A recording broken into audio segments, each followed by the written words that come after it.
Hi, everyone. So this week I thought we'd talk about a topic that a lot of you had mentioned in your long-term and your short-term goals, and that's stress. So let's start by defining what it is. I'm sure a lot of you have a pretty good understanding of what it is, but let's just talk about it briefly.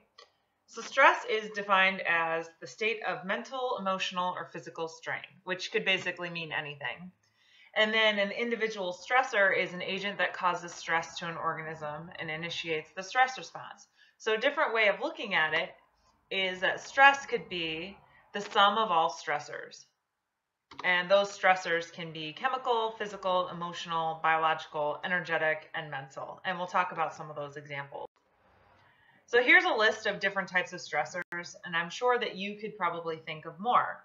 So chemical stressors are those that are in our environment, in the chemicals that we have in our home, the chemicals that we come across in our daily lives that we don't really think about, food additives, pesticides that are used in our foods, and then internal chemical stressors such as the waste products that are created by just normal metabolic processes in the body. And the body is usually pretty good at getting rid of those waste products, but if our detoxification mechanisms are not turned on or not working properly, then those waste products start to build up. Different kinds of pharmaceuticals and medicines are types of stressors. And then excess caffeine or alcohol are also examples. And then biological could include other people, bacteria, and viruses that cause us to get sick. Emotional stressors, they could be negative emotions, fear, anger, and hatred, but also happy emotions could be a particular stressor too, and we'll talk about the difference between those. Physical stress or stressors, like overexertion or injuries are types of stressors. And then you could have an energetic type of stressor, which might mean there's a disconnect between the mind and the body, or electromagnetic frequencies that we come into contact with, or negative, turbulent, or low vibrational energy, either within you or from another person that you come into contact with. So different methods of exposure to stressors, they're everywhere. And I'm sure that you know that. And so when I ask you guys what is stress, everybody has a different definition of what stress means to you, because it can be physical, it can be people, it can be the pressures that society puts on you. It can be the pressures that you put on yourself. It can be constituents in the air or water or soil. It can be demands from your job, different types of food, and the clutter in your house. There's all different types of stressors, and we're exposed to them everywhere we go. So now I thought we could talk a little bit about what happens when we come into contact with a particular stressor by talking about the human stress response. So this particular stress response evolved for humans to protect us from danger, and it's meant to be temporary. So let's talk about the steps that the human stress response entails. First of all, the brain senses and interprets a particular stressor. So this example is we come into contact with a lion. So we see the lion, our brain perceives it as a lion. We know that this is dangerous. So now what happens? So now the stress response turns on. And this is when we're like, oh shit, there's a lion.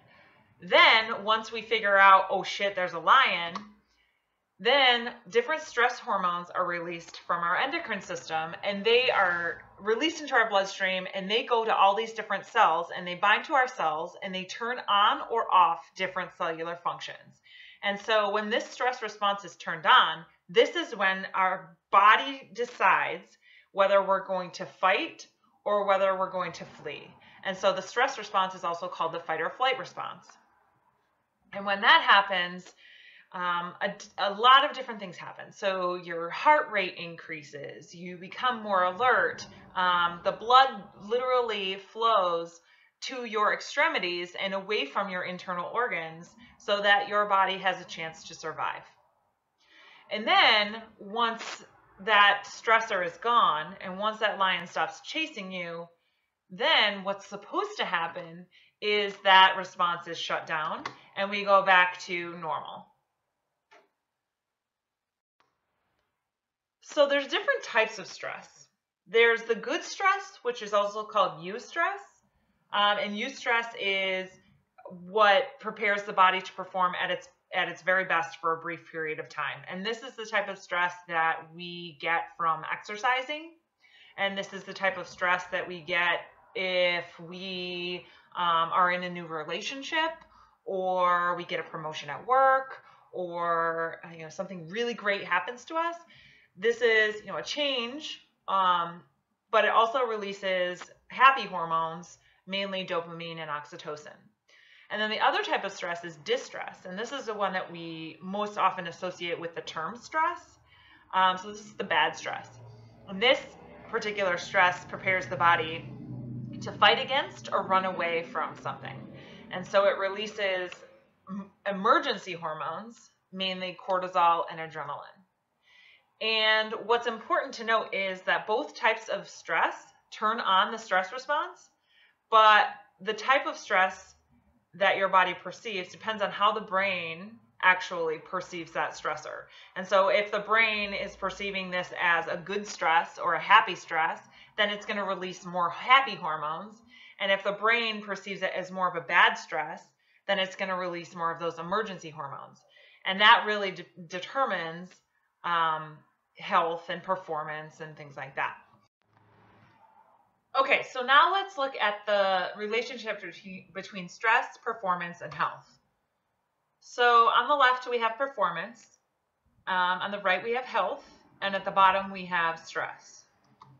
And so it kind of looks like a bell-shaped curve. So what happens is when we have low amount of stress, we actually find that our performance is poor and our health is poor. And so on the left side of this bell-shaped curve, we have eustress. And those are associated with things like being motivated, being alert, being relaxed, calm, and even bored if we don't have any stress at all. And then on the right side, as stress continues to increase, that's when we shift over into the distress kind of area. And this is where we feel overwhelmed, anxious, fatigued, and burned out. And so as we start from left to right, we find that performance and health increases until we get to a certain point and we shift over into that distress phase, and then performance and health actually starts to decrease.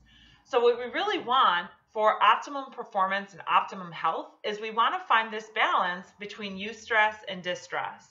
And it's not easy to do, but if we're finding that we're overwhelmed, we're anxious, we're really tired all the time, and we're just having this feeling of being burned out, that's when we really need to start focusing on removing some of that stress so that we can shift back towards that eustress kind of stress.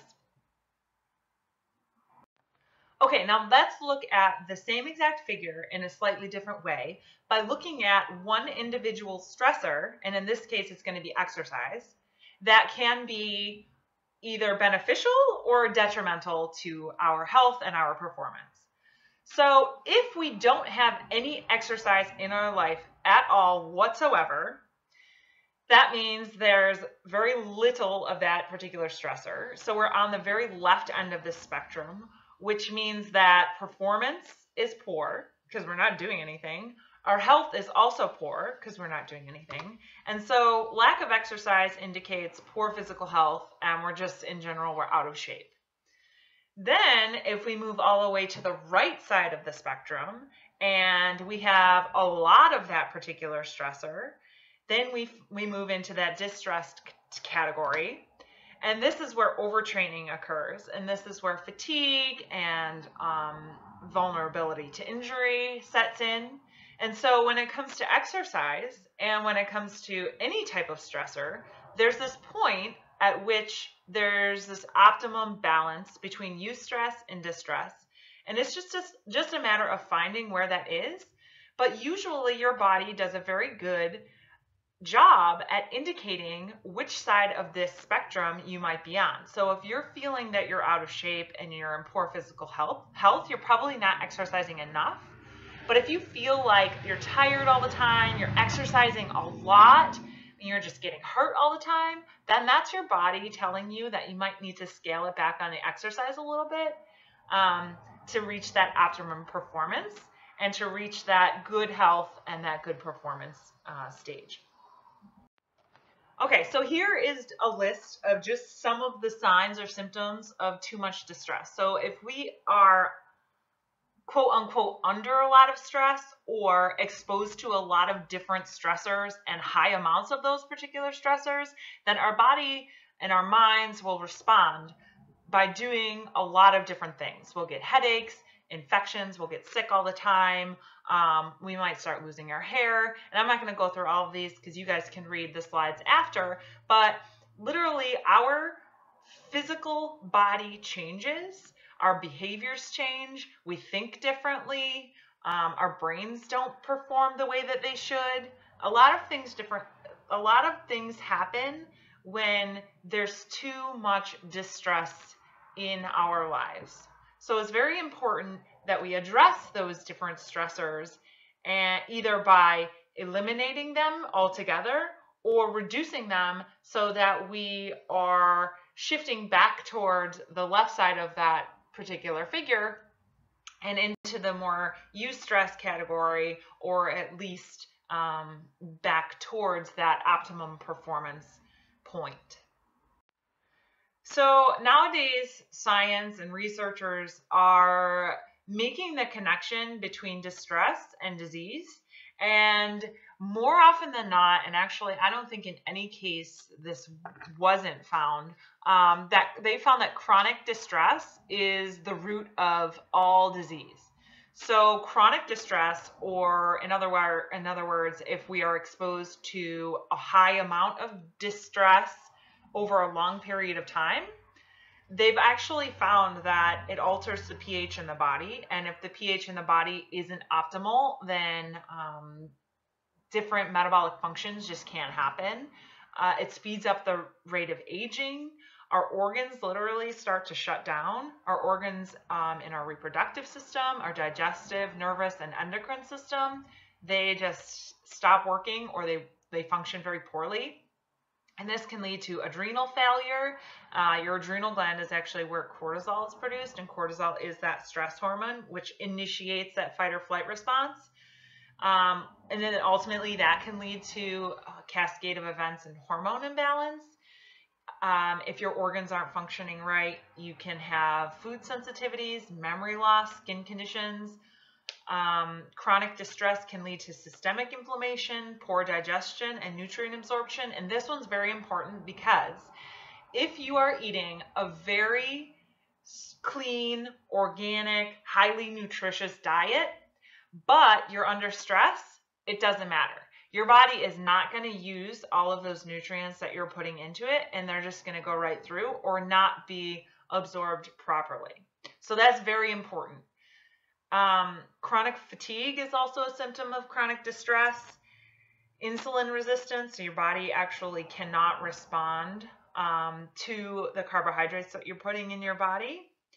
Abnormal cell division and growth, which could potentially lead to cancer. And infertility is also another thing that researchers have found to be associated with stress.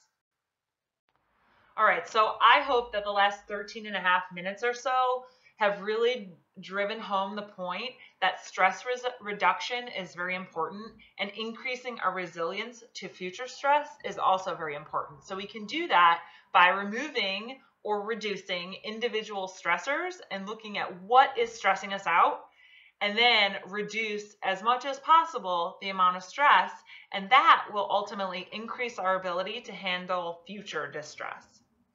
And then we can also at the same time increase the amount of self-care and nourishment that we give ourselves, and that will increase our resilience to future stressors. And that means that something that might be a really big deal right now, if we're more resilient to stress, then it might not be a very big deal in the future. And so our overall stress level becomes a little bit more tolerable, and our body perceives stress a little bit differently. Okay, so your homework is to complete the Assess Your Stress exercise that I've uploaded, and then to post your score of that Assess Your Stress exercise in the Facebook group, along with several suggestions on how you can further reduce your stress load. All right, that's it for now. Thanks.